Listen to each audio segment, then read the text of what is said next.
an aged man, and he was very unhappy because he lost his favorite hat. And instead of buying a new one, he decided he was going to go to church and steal one out of the entrance, out of the porch when the worshipers were busy praying.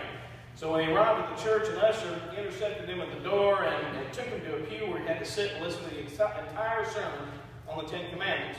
And after the service, Henry read the preacher in the doorway, and he shook his hand vigorously and told him, I want to thank you, preacher, for saving my soul today. I came to church to steal a hat, and after hearing your sermon on the Ten Commandments, I decided against it.